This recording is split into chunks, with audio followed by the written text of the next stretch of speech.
Good evening, all the centers. Yesterday,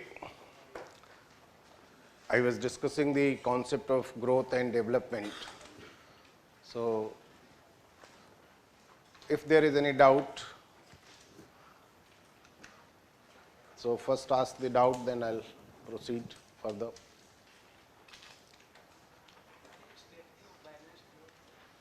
I'll come to that.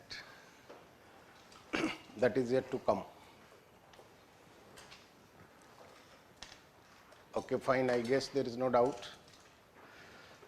So, yesterday I told you that there is a difference between growth and development, and also there is a difference between economic development and social development. Initially, it was only economic development, and we were measuring it through per capita real income. But later on, during 1970s, the social sector development was also included, and then we got PQLI, Physical Quality of Life Index. And so there were two measures. One was the economic development through the per capita real income, and another was the social sector development through PQLI. Now 1990 is the turning point in this concept, because in 1990, when the HDI was published for the first time, that was actually nothing but integration of the two concepts, right? Because if you see HDI, every year it is published, you are well aware about it. So, how do we measure HDI? So, there are three parameters used here, right? What are these three parameters?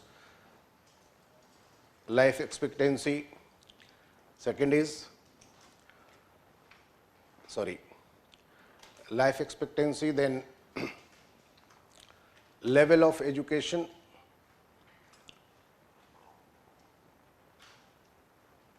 so this is health. Life expectancy is related with health.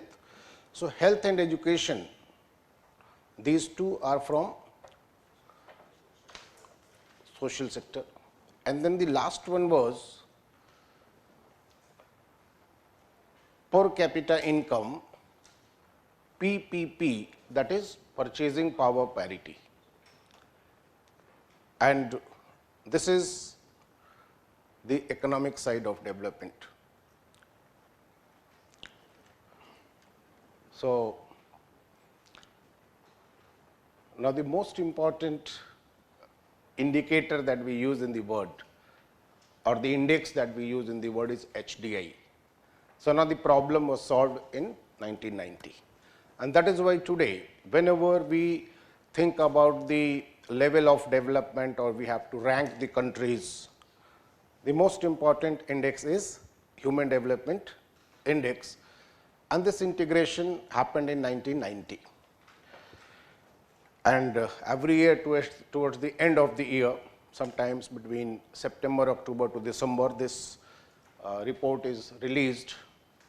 And India's rank is approximately 130, plus minus 1, 2, that is going on for a few years.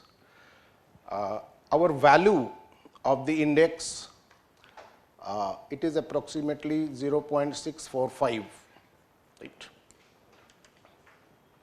For 2020, it will definitely come down, because our per capita income is down this year. So, COVID effect is there on HDI also, but approximately it is at this level. Now, the question here is, this is something factual. Every year before the exam, you have to say what is the present ranking and present value. And if we classify the economies like high HDI, medium HDI, low HDI, so India is in the medium category, and 0.8 and above it is high. So, we are still well below that high level. Obviously, if there is some question how to improve HDI, so everything is visible to you. we have to work in health sector, we have to work in education, and also we have to make sure that the economic growth continues, because economic growth will ultimately give us higher per capita income, right. So, these are the three factors involved. Now, the important concept that you have to know here is the PPP. What is this PPP? Purchasing power parity, right. So, what is the concept of purchasing power parity? That is what I am going to discuss now. Somebody asked, which center, what is purchasing power parity? Namrata Saini. So, you see, whenever we think about the data, one is the national data, and most of the data that we get is national, means collected by the national agencies. For example, in case of India, we get the national statistics from CSO, Central Statistical Office. Every year, rather every quarter, they publish the data. Now, similarly, in all the countries, they have their national institutions doing this. So, we know what is the GDP or per capita income of US, China, India, but in their own currencies, right? Because when this is calculated, obviously, every country will do it in their own currency. So, if we have to just know what is happening in India, so there are no issues. For every year we have the data, we can just see and analyze. But whenever there is international comparison, how China is doing, how US is doing, how India is doing, now this involves comparison. The problem here is that when you compare the different countries, how to compare? Because we know the figures, but the unit is different. US per capita income we know, but that is in US dollar. China's per capita income we know, but that is in yuan. Our per capita income we know, but that is in rupees. So, they are not comparable. Obviously, for comparison, we need to convert everything into one unit, single unit.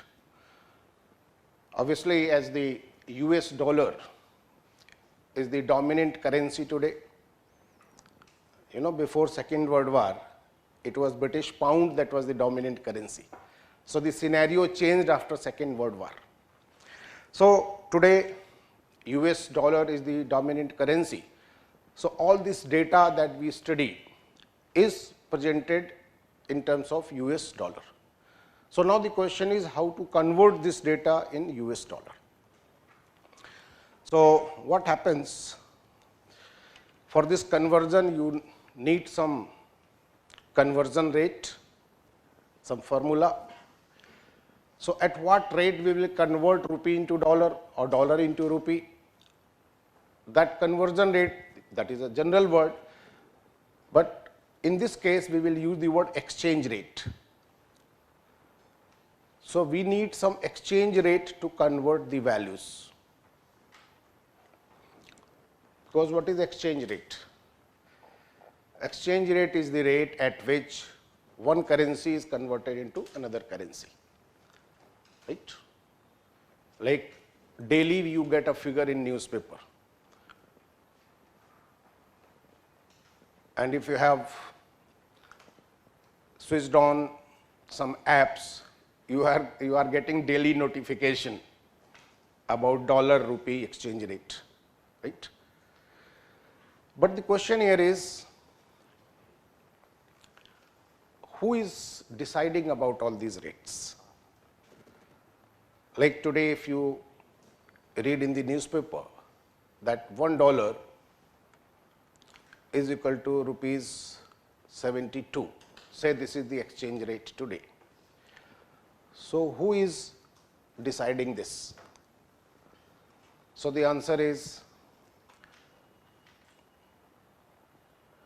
market forces. And whenever we use this term market forces, it means demand and supply, right? And this is very simple to understand. You know, sometimes what happens, you give extraordinary weightage or importance to something, so it becomes complicated. You think that this is something different, something else. No. Whenever we use the word market forces, it simply means demand and supply. So just think about onion prices. Definitely, when you think about how the prices are fixed, anybody can say it is fixed on the basis of cost of production, right? That is fine. But the cost of production of onion remains the same for the year. But then why the prices are fluctuating? So there is a bottom line, but beyond that there is fluctuation, and that fluctuation is because of fluctuations in demand and supply. Demand for onion in India is more or less stable because it is consuming same quantity of onion per month. So there is not much problem with demand. But what about supplies? You know, there are 3 crops of onion in India from different regions. And all these regions, they are affected by monsoon. Sometimes there is failure of monsoon, so productivity losses are there. Sometimes there is excess rainfall, so the crop is damaged. It happens in Maharashtra every year. So the supply size is fluctuating, and that is why onion prices are also fluctuating. Same is true for dollar. There is some supply of dollar and some demand for dollar. Whatever inflows is the supply, whatever outflows is the demand. Whenever we export the goods and services, we receive dollars. That is supply of dollar for India. But then we are importing also, and when we are importing, we have to pay in dollars, so that creates demand for dollar. And this is changing every day. Inflows and outflows are changing every day as per the supply and demand conditions. And that is why every day there is some fluctuation in the exchange rate. But when we say market forces, the more appropriate word for this is what this exchange rate is called that we get through market forces. It is called nominal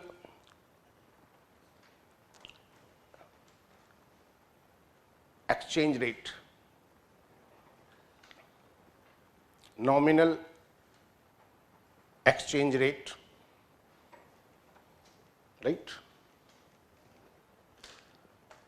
The World Bank uses a word Atlas method for this. So Atlas method, don't get confused if you read it somewhere. Atlas method is nothing but the same thing what I am explaining. Nominal exchange rate is more commonly used.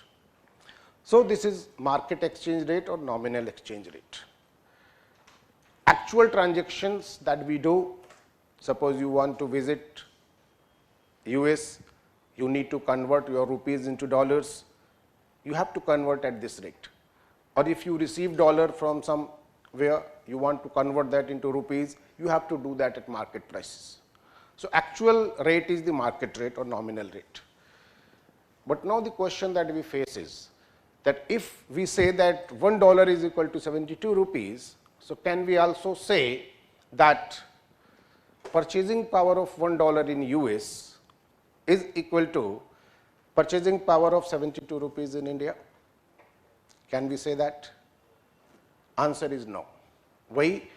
Because this exchange rate is not calculated on the basis of the purchasing power of currencies in respective countries. This exchange rate is simply based on forces of demand and supply. So we want to know what is the purchasing power or relative purchasing power of currencies. Now that is something to be calculated. Now this calculation is done by World Bank, and they have a list of items that are commonly consumed in all the countries. So the method is very simple. Suppose there is a list of items and we want to buy all these goods in US. and for that we need say $100. Now, if the same goods we purchase in India, suppose we need 2,500 rupees for this, it means the purchasing power of $100 in US is equal to purchasing power of 2,500 rupees in India. Now, if I simplify it, I can say $1 is equal to rupees 25.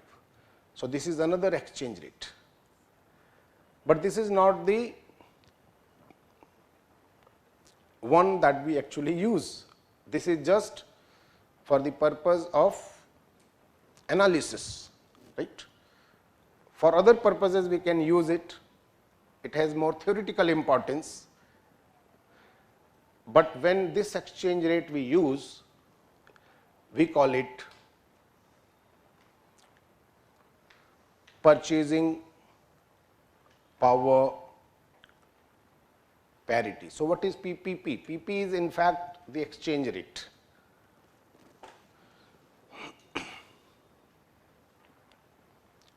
PPP is the exchange rate, and it is calculated on the basis of purchasing power of currencies in respective countries. Simple. Now, it is not so important as far as exam is concerned, but understanding this is important because several places they are using it.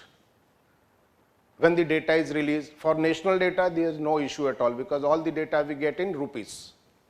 But whenever you read the reports of international organizations, at many places you will get they are quoting that India per capita income this much, and in bracket they write PPP. So, they are just indicating, it is just an indication that when we converted that rupee into dollar, we use this exchange rate, not the regular exchange rate. So, it is just the information that you get, nothing else. But then what is its practical utility then? It is useful for those companies or businesses which are global in nature. Like the multinational companies, they want to know from where they can get more demand for the products. Obviously, demand for product depends on purchasing power. So, obviously, PPP is more important for them than the regular data, right. That is the practical aspect of it. Now, very interesting thing is that when we apply this, obviously we will get two set of data, one based on nominal exchange rate, another based on PPP. And when we rank the countries on the basis of nominal exchange rate, India's GDP is approximately $2.65 trillion. And when we convert at this, obviously this value will be more. So, our value is approximately, I do not remember the exact data, but it is somewhere close to $8 trillion,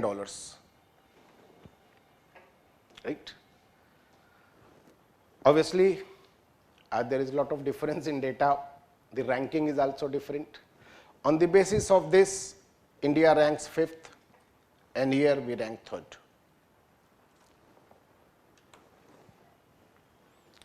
But obviously, 3rd rank is better than 5th. So, we have developed a habit in India that whenever we talk about these things, we always say that India is the 3rd largest economy of the world. But we hide one thing, we do not say it is PPP. We have two ranks, 5th on the basis of nominal exchange rate and 3rd on the basis of PPP. Now, this 3rd ranking is going to stay because China is number 1. This is very interesting. On PPP basis, China is number 1, and on nominal exchange rate basis, US is number 1, right. So, here in nominal, in this case, it is like number 1 is US, then China, then Japan, Germany, and then India. And just behind India, it is UK and France, right? We have just improved our rank. Earlier we were 7th couple of years ago. But here in this case, China is number 1 on PPP basis, followed by US and India, right? So this is not a very complicated issue, simple things, but you have to just remember it, right?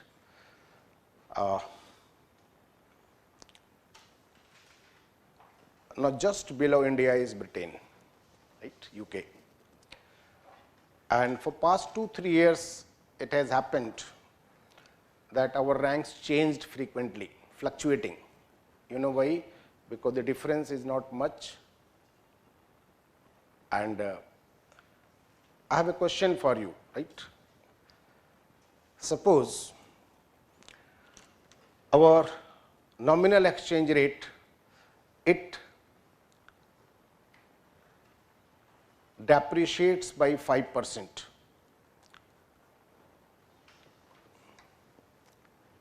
Will it affect our ranking?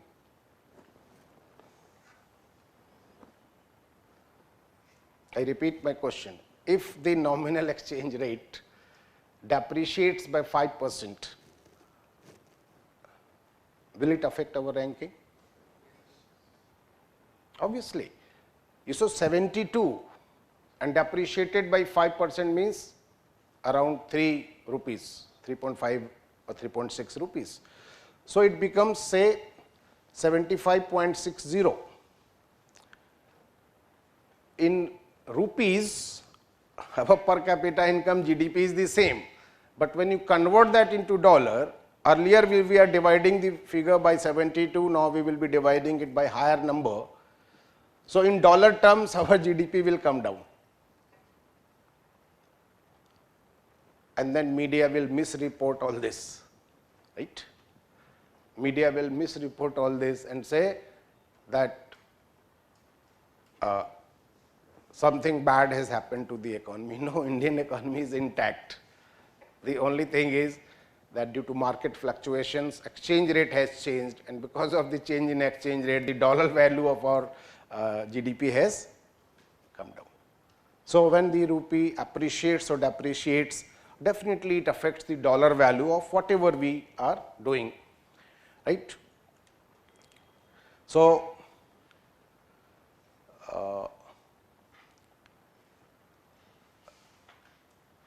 yes, somebody is saying that this is $9.474 trillion. I have to check it out, but that is not the issue. It may be 8 or 9 or something, because it is changing every year.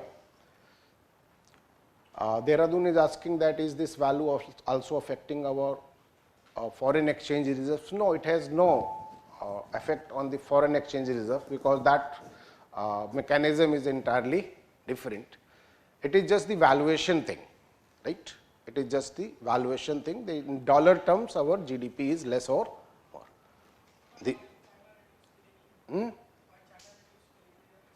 China will?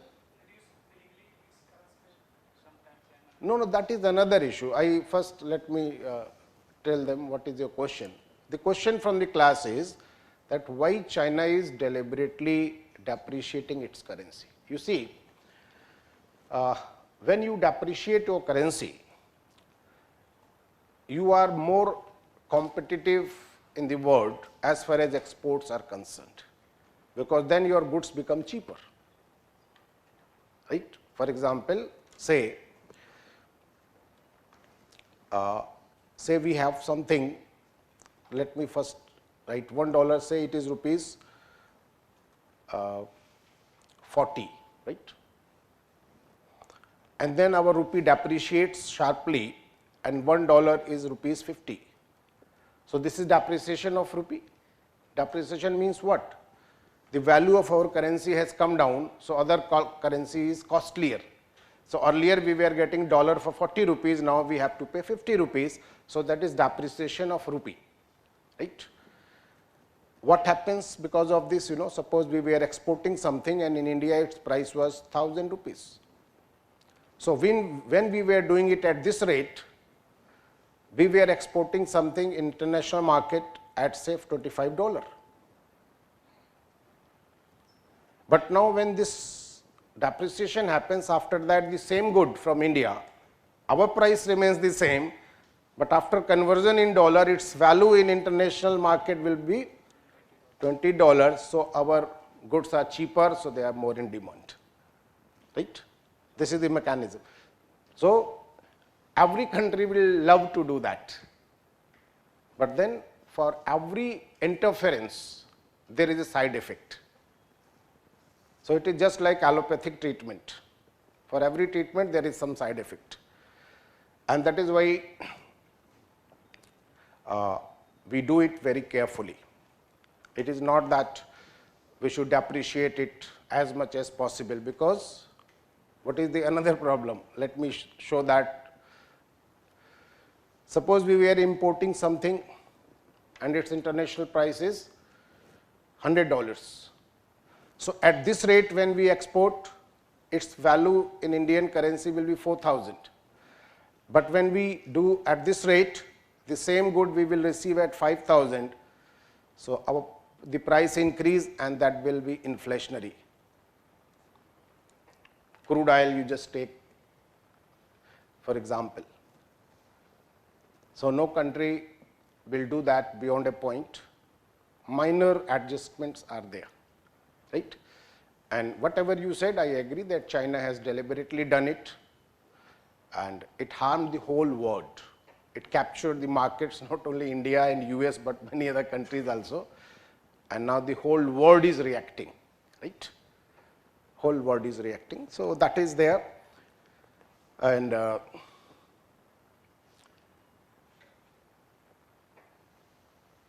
one question is how we can improve our dollar value of GDP. Obviously, there are two ways to do that. Number one, you increase your GDP through the growth, economic growth. And number two, let the rupee appreciate. There are two ways only, right? Then another question is fluctuation good? It is never good. Stability is always good, right? But fluctuation is the reality. So what is good? Minimum fluctuation. If we take the practical aspect into consideration, you can't say that we will fix something and it will remain there. In economy, it never happens. So it is better to say minimum fluctuations are okay, right? Big fluctuations are bad for the economy, both sides. I'm not saying depreciation or appreciation, both sides, right? And this is actually a big issue to be discussed, and we have to discuss, because all these questions, many people are asking different questions. So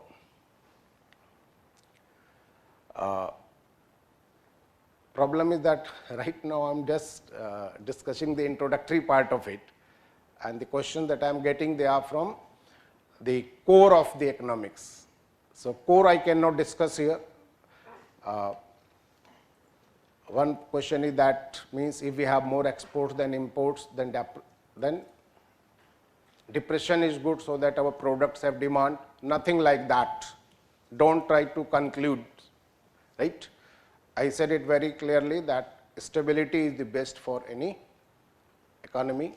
Depreciation is used by some countries like China just to boost export, but then we should also realize that it is inflationary. It will increase the price of the imported goods. So it is a side effect, and we have to balance both, right? And there are many questions about this, so I have one answer for all these questions. That one question is that what parameters there is fixing Indian rupee with dollar. I already explained that there is no such parameter. It is all decided by the market forces, right? Now, That was the first part of our discussion today, the difference between PPP and nominal exchange rate. Now, after that we will move forward. What are the factors of growth and development? Because we are discussing growth and development. So, what affects growth and development? Right. So, the heading is factors of growth and development.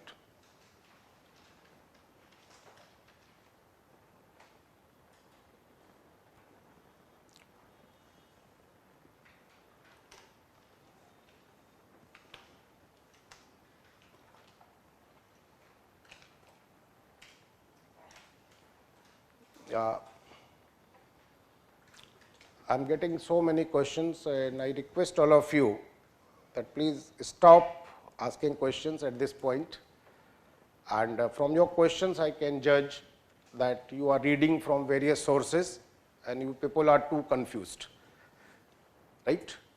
Because for a teacher, as a teacher, what is my realization, that writing on a clean slate is always easier. So, already if you are using various sources and you are already too confused, it is too difficult for me to correct it, right. So, my request is that just focus on the class, whatever I am discussing, and doubts can be cleared after this, right. And all the questions that I am getting, they are from the balance of payment concept or the foreign exchange reserve concept, and this is all part of the external sector. So, how can I discuss external sector in the introductory class, right? Now, factors of growth and development.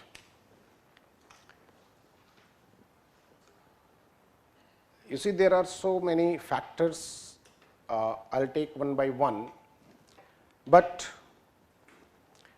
the first two factors are in the form of an equation. So, I'll start from there. So, growth rate is equal to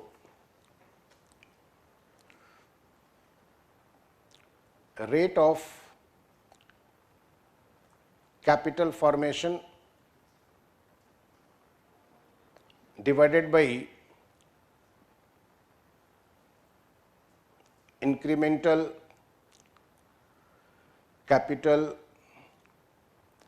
output ratio, right.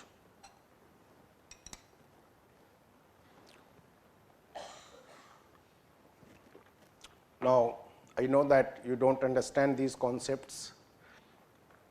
So, to start with, let us take them as x and y. So, growth rate is equal to x divided by y. Now, from this at least you can say one thing, that growth rate will be more if x is increasing and y is decreasing, right. So, now what are these two terms x and y that we want to increase or decrease? So, I will start with this capital output ratio. Let us start from here, right. You know, this is ratio of two things, capital output ratio. So, we may write it like this, capital divided by output, that is capital output ratio. Now, what is capital and what is output? Capital word is used in different contexts with different meanings, right. But in this context, some people say money is capital. It is also fine in some context, but where here in the context of economy, when I am using the word capital, so capital means money invested in productive assets. Capital means money invested in productive assets.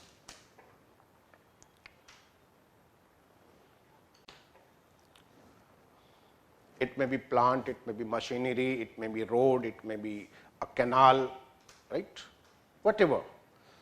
So, whatever is the productive asset, when we invest money into that, that is called capital. Okay. And what is output? Output means the production, whatever we produce is output. So, it gives us a ratio, how much money we have invested and how much is the output. But one thing we have to be careful about, that capital is added year after year, because what we invested this year, that is not going to be zero at the end of the year. So, capital is added and output is an annual figure throughout the year, in 1 year whatever we produced, right. So, suppose today I say that our total capital in the economy is 400 and the output that we are doing this year is 100. So, we get a ratio that is 4/1.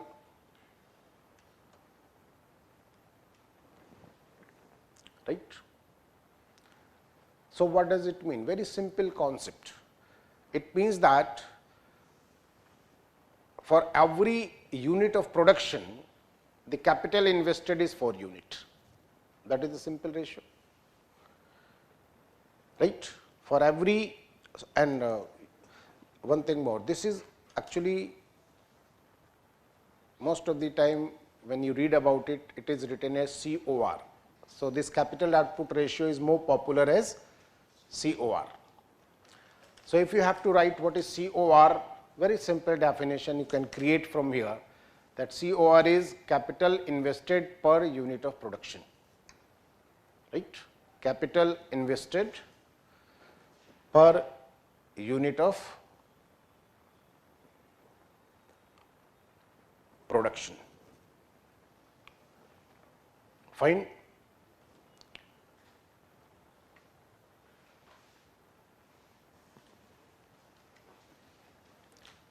Now, this is the figure for current year, but we want to grow, and grow means what? We want to increase the production level year after year. Suppose we are targeting 8% growth rate. So, if we produced 100 units this year, next year it should be 108 to get that 8% growth target. It means next year we have to add 8 here in the production. But if we want to increase production, obviously we have to invest more in production, in productive assets. Suppose during the year we increase the capital by 30 units, and with the help of that we increase the production by 8 units. So, what is the next year's COR? It is 430 divided by 108. So, it will continue like this. But if we want to know what is ICOR, so incremental word is also involved. So, the COR becomes ICOR. In fact, there are two words, COR and ICOR. So, COR represents the total, but incremental you all know, this is simple English word, incremental means additional. So, what is additional capital and what is your additional output? So, if I say that this is the COR, so what is ICOR? 30 by 8 is the ICOR. Additional capital divided by additional output. Incremental capital divided by incremental output, right. Got it?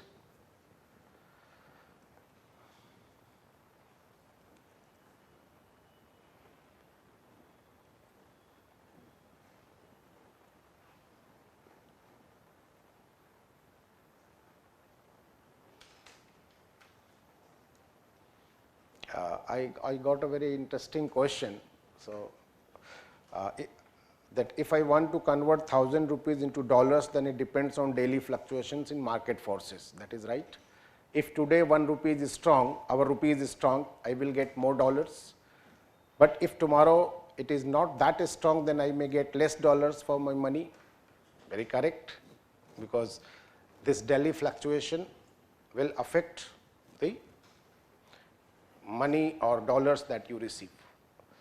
And why I read this question deliberately, just to tell one thing, that whenever there is sharp appreciation or depreciation, the market forces or the players rather, they act according to the strategies, like if circumstances are changing. Just for one example, if I give, suppose today whatever the exchange rate, our exporters, they exported the goods. Now they are supposed to get dollar payment, but they get some time to bring in that dollar to India, right? And now that is something strategic. That becomes a business decision, that whether it is the appropriate time to bring it now or just wait for another month. Because if they expect the rupee to depreciate, they will not bring the money today. They will wait for another 30 days and then they will say, okay, now the rupee has depreciated, it is the best time to bring in the dollars, so they will get more money. And this strategy is adopted practically by everybody, because we all want more value for our money. So like the Indians working abroad, they are sending money. So they are also doing it strategically. Like if rupee is expected to depreciate, then you will rise suddenly. The inflow decreases. Why? Because everybody is now waiting, okay, fine, let it depreciate, and then we will send money to India. So in rupee terms, our money will be more. So it becomes strategic, and all the, whether you are a trader or you are just an individual, everybody is just calculating whether it is the right time to transact money or not. So that is very correct. And somebody has how the depreciation or depreciation happens, it is also market forces, right? And actually this is something we have to discuss: exchange rate policy, then reforms in the exchange rate policy, what RBI was doing earlier, what it is doing today, how it changed, when it changed. So we have to discuss a lot about this. So I'll answer your question, but not now. So you understand this word COR and ICOR? Now this applies to everything, economic and sometimes non-economic also. Whatever I discussed is a bit technical in nature, right? Mathematical or technical, whatever you say. But if I say the same thing in a very simple manner, if you talk to an expert, he will say that decreasing COR or ICOR is good for economy. Okay? Decreasing COR and ICOR is good for economy. But many people don't understand this. So if I make it simple, COR and ICOR is actually nothing but efficiency. How efficient is your production process? How efficiently you are using your investment, right? Like often when we compare the private sector and public sector, we say, efficiency. So what is that? In public sector, we have huge investment, but they are under performing. Why? Because they are not optimally using the investment.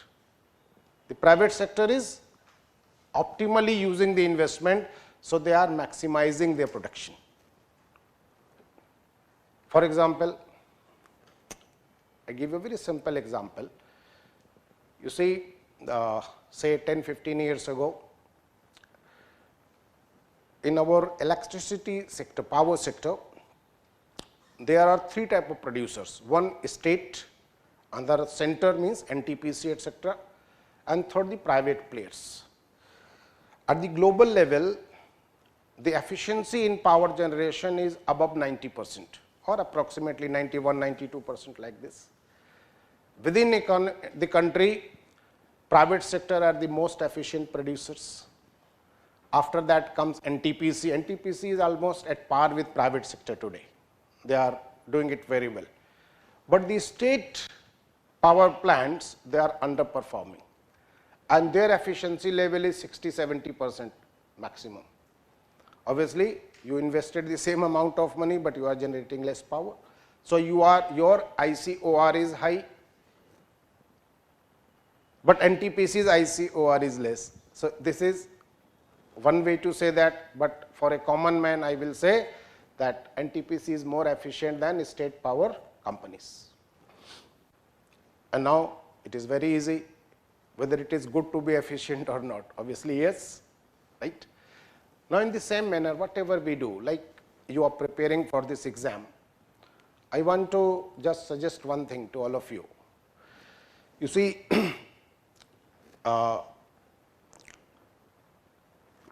many of you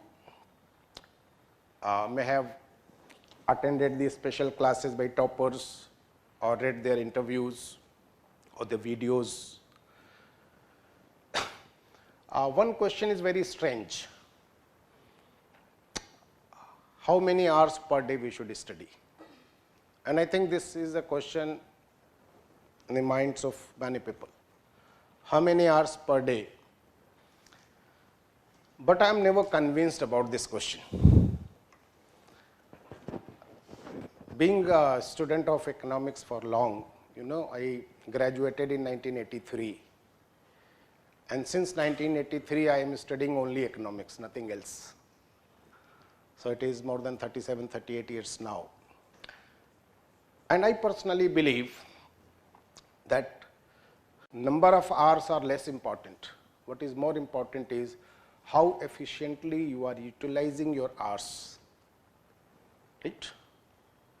You will get many people who they are toppers or selected candidates, they will tell you that they never studied 10, 12 hours. They were studying just 7, 8 hours per day. Still they performed. Why? It means that their way of study was efficient. One way of study is that throughout the day you are just reading without output. Just think what is your output. At the end of the day you think what is the output today. And you will get better output. There is a process for that. Don't read anything randomly, right? I know in the beginning there is a lot of questions in our minds, like somebody said read newspaper and you start reading say Hindu, and now it is taking 2-3 hours per day, but then it is just discussion, opinion. It is not going to help you much, right? You have to focus on your syllabus and read only those things which are important for your exam, because there are so many things. Newspaper is a newspaper, it is not being published for UPSC, right? So that is not focused on UPSC. That is just indicative that yes, this is something in news, you should be careful about it. Take care of this topic also. That's it, right? And be very selective when you are reading newspapers, number one. Number two, when you read, test yourself daily. How to test? Like you completed one chapter, go to the previous questions, say prelims, and try to solve the previous questions and try to find out whether you are able to solve those questions or not. If you are able to solve, it means the direction is correct. Otherwise, rethink about the way you are studying. Try to write at least one question for mains daily. It means there is some output at the end of the day. If you are just reading anything without reason, you are doing hard work, but output is less. At the end of the year, overall output is also less, right? So just closely monitor your output, and if required, change the strategy. Whatever you read, just make some notes of it. Even if you are reading the newspaper, if you find some, say, 2-3 points very interesting, useful, note it down. Then only it is useful. You are just reading the newspaper, very interesting article, and you are excited about it, but what happens after a week? You are flooded with information, and that thing that was interesting, that disappears. Windows after windows, that disappears. and when you really need this information, you are unable to recall. Right? So, just make brief notes of whatever you study, and then it is really useful. And before the exam, you just revise your notes, not those bulky books. Okay? So, this is just the message I wanted to give to all of you, because efficiency is what matters for me. Now, coming to the second point,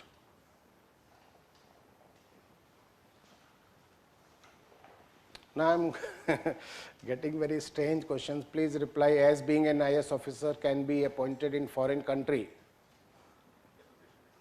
Obviously on deputation, otherwise IFS is there. You join foreign services, and many of the bureaucrats, they go, they visit foreign countries under different assignments. That is always possible. Okay, let us now come to the second part, that is rate of capital formation. Now, capital, what I explained. So, what is capital formation? Creating that capital is capital formation. For example, road is capital, so construction of road is capital formation. Canal is capital, so construction of canal is capital formation. But I give you an alternative word for this. Capital formation is nothing but investment. So, even if you say investment rate, there is no problem. But I deliberately use that word, because when you read suppose economic survey, okay. So, in economic survey they are mostly using the word capital formation. So, that is why I also use that, but once you know that okay, both are same, then there are no issues. So, it is investment rate. So, but what is the meaning of the term rate here? What is rate? Suppose I say that my saving rate is 20%. How do you interpret this? I repeat my question, that I say that my saving rate is 20%. How do you interpret this?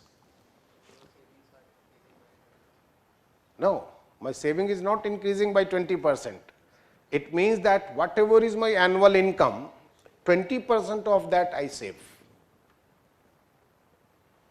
Right? It is not rate of change. It is the percentage of income. So, that is the meaning of the term rate here. So, now tell me, if I say investment rate of India is 30%,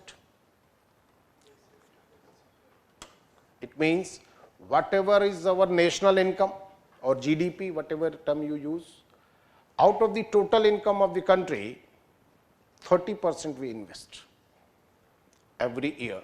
So, that is our investment rate. So, this is simple term, investment rate, saving rate. So, it is calculated as percentage of GDP. This is what you have to remember. Okay. Now,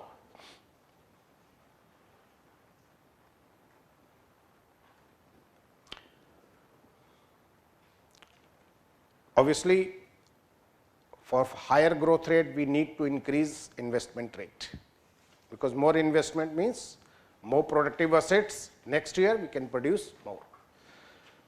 But how to do that? Theoretically saying this is very simple, but practically it is not that simple. So, I have a diagram for you.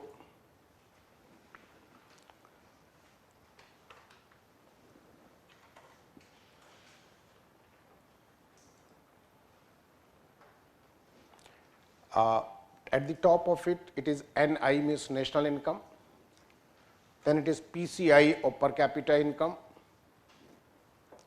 this is S or saving, and I investment, right. I repeat, NI national income, even if you write GDP, there is no problem. PCI per capita income, S is saving, and I is investment. You know, this is a very useful diagram, and in economics we use it at many places, and this is called vicious cycle of poverty. This is called vicious cycle of poverty. Now, why this name?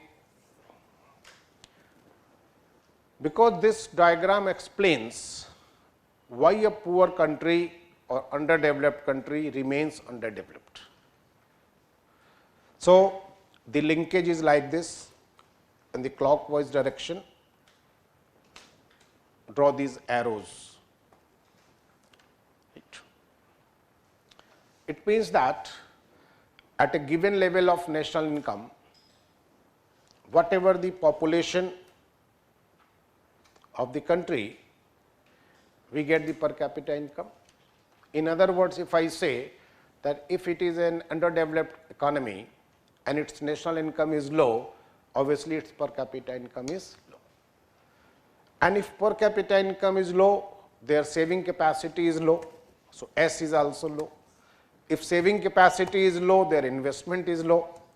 And if investment is low, obviously their production capacity is less, so their national income is again low. So they are in a trap, and this is the trap. That is called vicious cycle of poverty. Now, once we understand that this is this vicious cycle, obviously if any country wants to grow faster, you have to break that cycle. You have to break certain doors, right? So, we have to work on those doors. Which are the doors to be opened now? Before national income and per capita income, what is the factor? Population. And that is why whenever we think about Indian economy and problems of Indian economy, one major problem that is always mentioned is population, right?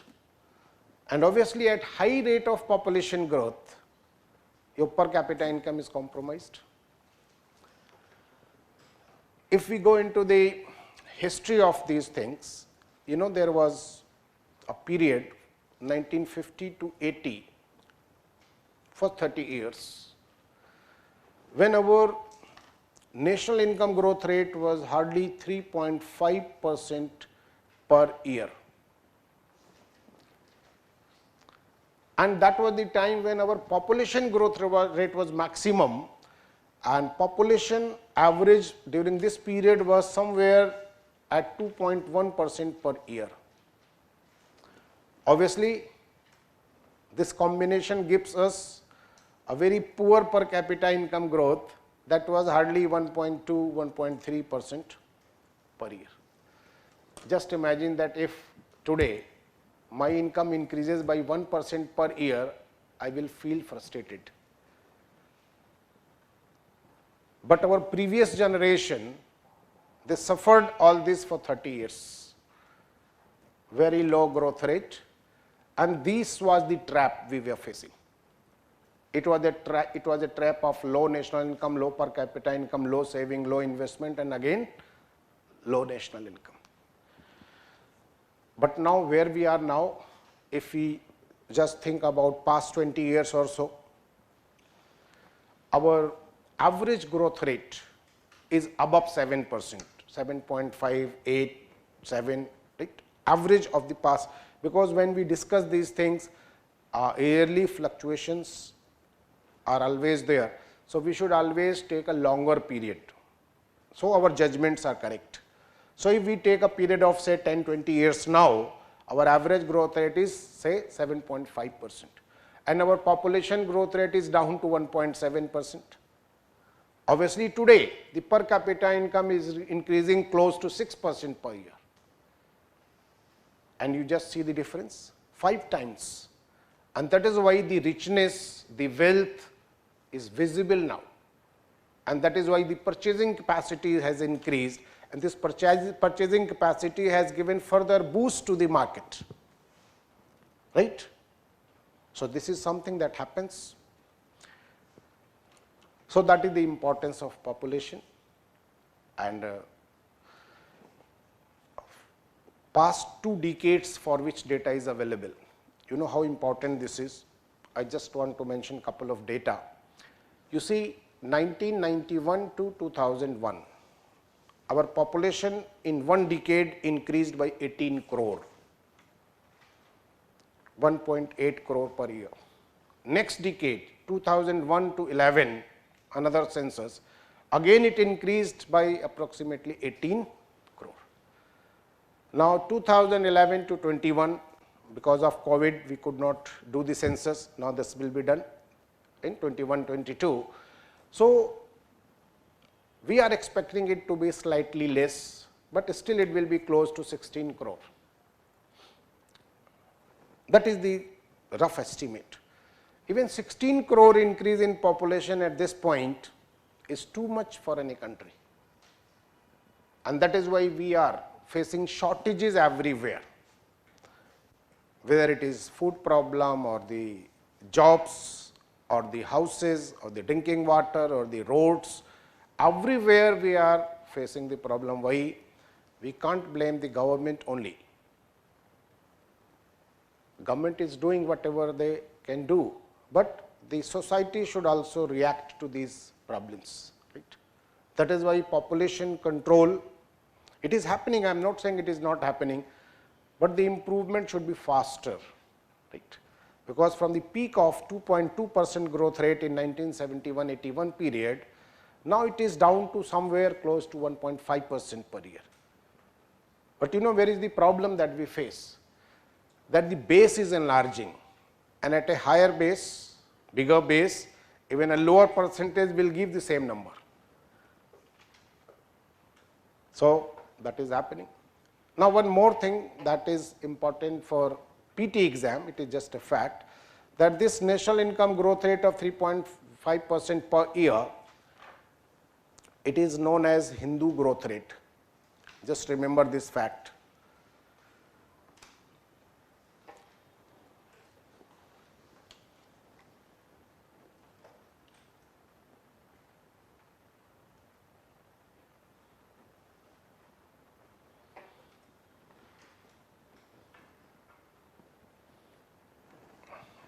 Somebody is saying that Google says it would be 18 crore again. Don't rely on Google for everything, right? Because Google is not saying anything, people are saying on that platform.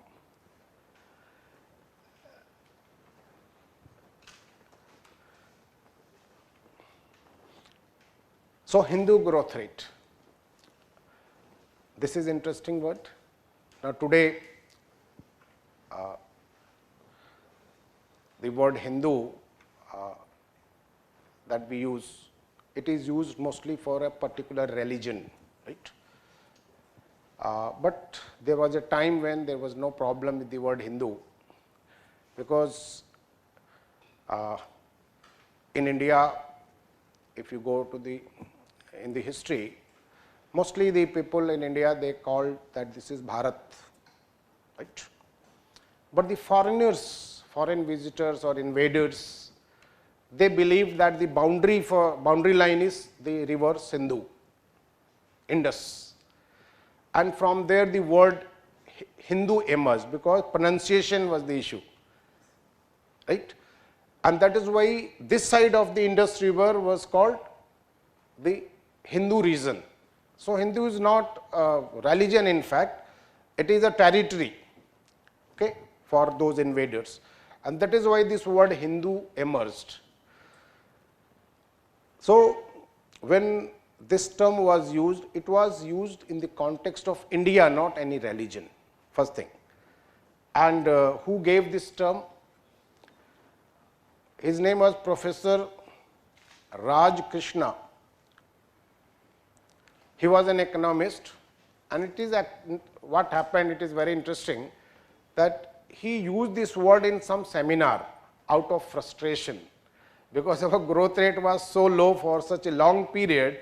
So like today we say that India mein aisa hi hota hai, right? So in that mood he said, this is typical Indian growth rate. It is not improving, this is typical Indian growth rate, and in that sense he said it, but he used the term Hindu growth rate, and as it was a catchy term, others also started using it and it became a term. This is how new terms are created. Somebody used a term and for a particular thing, and that became the term, and now that is popular. So, just as a fact you have to remember, if somebody asks what is Hindu growth rate, it is 3.5% growth rate of national income that we could achieve during the first 30 years, and Professor Raj Krishna used this term for low growth rate. So, population is one issue that we need to address. Now, investment to national income, COR and ICOR I have already discussed. We have to improve the efficiency levels in the economy. Now, what remains is that how to address this and this problem. At a given per capita income, can we increase the savings? That is the question, right? So, now I am going to discuss what are the factors of saving. I will take one by one. First, factors of saving, then factors of investment. So, first, factors of saving.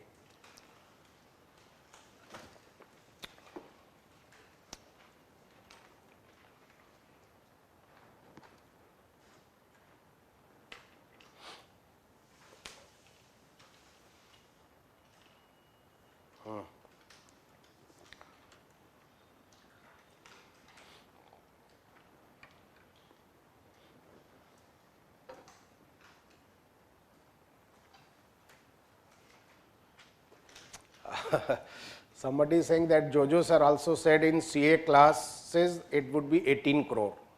Okay, fine. But then how to decide? We should wait for 1 year and the figures will be out, and these are not the things to be debated, right? We are just estimating, right? And obviously my background is economics and statistics, so I can estimate better, right? But I am not claiming it will be 16, it will be somewhere close to 16, it may be 16.5 crore, but yes, it will be less than 18 crore because the growth rate has come down, right? Now, factors of saving. So, now the question is, who saves for India? We say na, saving in India. So, who saves for India?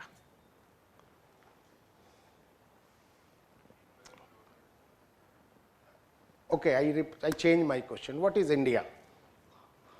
If you have this answer, you have the another answer also. What is India? Now, there are some people who believe that India is a piece of land. I do not agree. Yes, it is factually correct, but I believe that India is composed of Indian people and Indian institutions. That is India. And that is why when somebody criticizes India, I say that you are criticizing yourself also, because you are very much part of India. All the Indian citizens and all the Indian institutions constitute India, right? Only land is not India. Now, I repeat my question, what is saving of India? I gave you enough clue. Savings by the people and the institutions of India is Indian saving, very simple, right? Now, saving that we do when the data is published by the government, it is classified. So, when the government classifies the saving, they are using 3 terms here. One is household sector, number 2 it is private corporate sector, and number 3 it is the government sector. Okay. So, before we proceed, you should know the meaning of these words. Now, first let us talk about the government sector. Just remember one thing, that whenever we say private sector, government sector, public sector, so here it means we are talking about ownership. Who is the owner? If the government is the owner, it is government sector. If somebody else is the owner, it is private sector or non-government sector. So, government sector means the government. And what all is owned by the government? Who comes under the government sector? All the departments and ministries of the government and all the public sector enterprises, right? That is government sector. So, that is one part of it. And in the economy, within the economy, there are two parts only, private and the public, right. So, this is private sector, but within the private we have two items, private corporate sector. So, the word corporate is used for companies, right. So, private corporate means what? Private companies. So, all the private companies, they are included in the second part. Private corporate sector means private companies. You know what is a company?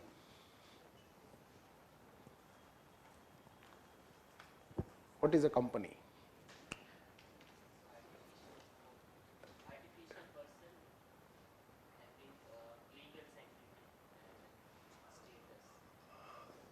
Very simple. I give you very simple answer, right. Any institution that is registered under Companies Act is a company, because like we have now, you see we have companies, trust, societies. So, on what basis we use these words? Because we have so many laws in India. We have a law for companies, that is called Companies Act. We have a law for societies, that is Societies Act. We have a law for trust, so that is Trust Act. So, whenever we want to set up an institution, we have to first decide what will be the type of my institution, and according to that we will apply for registration, and once it is registered, then it will be known as a company or a trust or a society. So, the simplest answer, what is a company? Any institution registered under Companies Act is a company, right. So, all the private companies, that is part of private corporate sector. Rest is household sector. Actually, household sector is a miscellaneous sector. Other than companies, all forms of organizations, they come in this. But the major part of household sector is the people. Like if I save out of my income, it will go to the household sector. Or suppose a trader, obviously most of the trading in India is not in the company format, they are just registered bodies. So, traders, other businesses, the farmers, whatever they are saving, that is all part of the household sector. So, household sector is a miscellaneous sector. Other than the government and private companies, rest everything is household. So, first thing, this is you have to remember, these are the three parts. Now, the question is,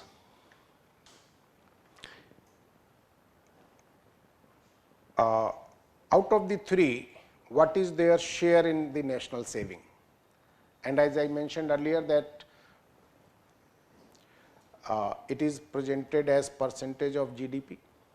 Saving is always presented as percentage of GDP. So, I am just giving you a range, because this data changes every year and the data itself is not important for your exam.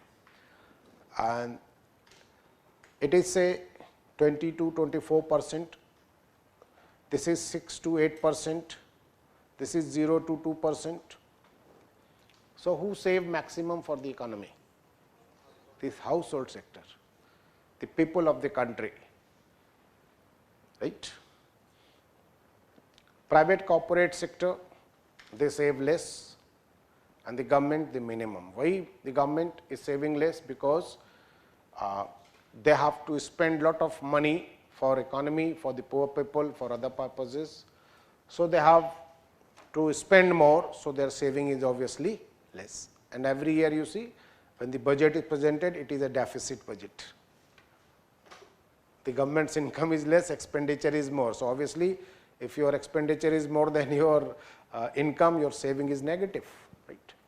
But even then they save something, because we have public sector enterprises also, they contribute. So this is the basic structure of our saving. Obviously now if we want to save more for the economy, we have to focus on these three areas one by one.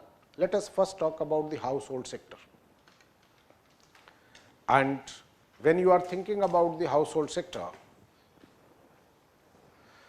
question is that if a government employee is saving, then in which sector it will go? It will go to household sector, because a person, whether he is a government employee or a private employee or a company's employee, is saving in individual capacity, then it will go to household sector. So let us think about household sector first. You see, household sector means you and me, basically. The question is when we will be saving more or less. So the first issue here is capacity to save. That is the first factor. Obviously, the whole population does not have the same capacity. We have 30 crore poor people in India. Obviously, they are hand to mouth. Their capacity is zero or minimum.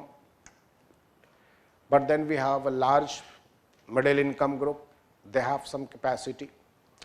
Then high income group, they have more capacity. So one thing is capacity. Obviously, that cannot be changed in short term, it will increase with time only. But then at the same time, we have the other issue, that is willingness to save. Now, this is something that can be affected through policies. Willingness to save. So the question here is,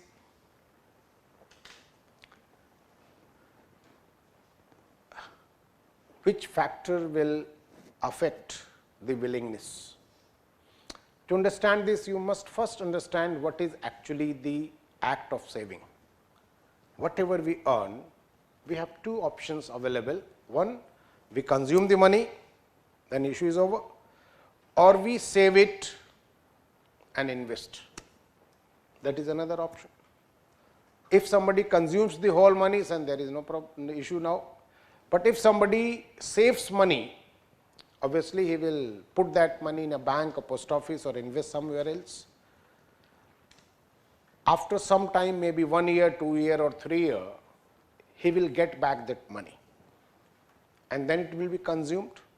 It means that ultimately, if it is your money, you are going to consume it. The only difference is whether you consume it in the same year or after some time. So, saving is nothing but postponement of consumption, number one. When we save money, we are just postponing the consumption. But you know, we are all consumers and we love consumption. If we get money, we love buying things. So if consumption we love, so postponement of consumption is a sacrifice. And if you expect sacrifice from the people, you should reward them. And what is the reward for this sacrifice? It is interest. So if the reward is big, the chances of saving are more. If reward is less, chances of saving are less. So if suppose in some country the saving rate is interest rate is 10%, it means that if you don't consume today, next year you will get 10% more money to consume. That is the offer, and this is quite attractive. So higher the interest rate, more saving is possible, low interest rate, less saving is. But the issue is not over here. By next year, the prices will also rise. So interest rate is a positive factor. It is pushing the saving upwards, but then people also are thinking about the price rise, that I will say here the inflation rate. So, if the inflation rate is 5%, actually what you get is 5%, 10 minus 5 is equal to 5, and this is called net interest rate, or you can also use the word real interest rate. And always remember that real interest rate should be positive, otherwise people will not save. And that is why it is a normal trend in the banking system that if the inflation rates continue to be higher, banks will be forced to increase the rates, because inflation is fluctuating. So, we always analyze these things on annual basis. In few months it may be up or down, but what is the expectation over a period of 1 year, that will decide what should be the interest rate. And if the banks are not doing it, you will start getting articles in the newspaper, and what the authors will say, that the banks are not doing the right thing, the real interest rate is negative, and this will affect our saving. Now, you can easily understand what they are trying to say. It is a very simple issue, that if real interest rate is positive, there is an incentive for saving. If it is negative, then it is disincentive. So, why to save? You understand this thing? So, the real interest rate should be positive. And next is private corporate sector. This is the fact, this is the household sector. What about private corporate sector? In the private corporate sector, the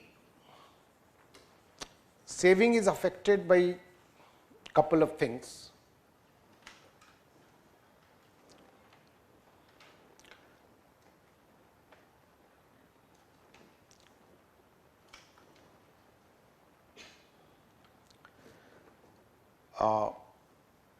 Let us start with income and expenditure, right? Because saving is the difference between income and expenditure. What is the income of the company? We also call it turnover. Turnover word is used in companies. No, turnover means the total sale proceeds. Suppose there is a company manufacturing something. So, during the year, how much income it received by selling the products is called turnover. Like many times we will read in the newspaper that turnover of ONGC is this much this year. So, turnover means the value of total production this year, that is called turnover. Okay. Obviously, we need to increase turnover and control expenditure, that is how the saving can be more. But you know what is the challenge that the companies face? Turnover can be increased by two ways only. Number one, selling more number of units,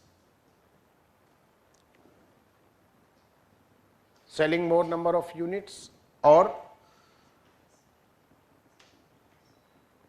higher prices, or both. But practically all this is too difficult. We should not forget that we are in a globalized world today. And you know, globalization means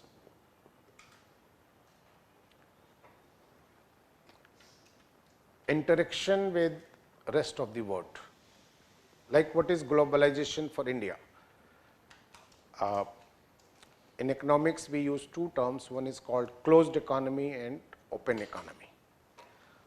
Now, practically, it may be relatively closed and relatively open. There is no case where it is absolutely closed or absolutely open. So, when it is relatively closed, it means less interaction, less give and take with the rest of the world. Like India was relatively closed before reforms. Why we say this? Because there were a lot of trade restrictions. there were a lot of restrictions about movement of capital. There was restriction about movement of people. So, it was relatively closed. What happened after reforms? There is removal of restrictions. So, we are importing, exporting more and more goods and services. Indian companies can go outside India, foreign companies can come to India, capital is moving. So, this is more interaction. You know, when there is interaction, there are two possible outcomes. One is cooperation and another is competition, and sometimes it is both. Like you see globalization, whenever this word appears, many people are so fearful about this word globalization. But if you just analyze what is happening in globalization, suppose a foreign company comes to India and they set up a joint venture with Indian company. They are providing their capital, they are providing their technology, right? Obviously, all this will come at some cost, but now they are strengthening an Indian company, and through the Indian company they are strengthening the Indian economy. So, this is good or bad? Obviously, this is good. So, we are getting cooperation. So, we are happy about it. But then at the same time, what happens that there is a company, it is producing in India, it is happy, but now a multinational company also comes and now they start competition with the Indian company. So, it is also possible. So, both things are possible. The problem is that you cannot say that yes, only cooperation is invited, competition is not invited, because this comes as a package. You have to accept or reject the package. You have no choices here, right. So, that is why there are different type of opinions about globalization and different views on this, but I am just telling you the balanced view that globalization is good as well as bad.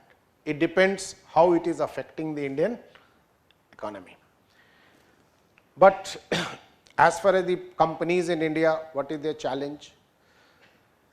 If they want to sell more, whether they will be able to sell more or not, it depends on us, the consumers.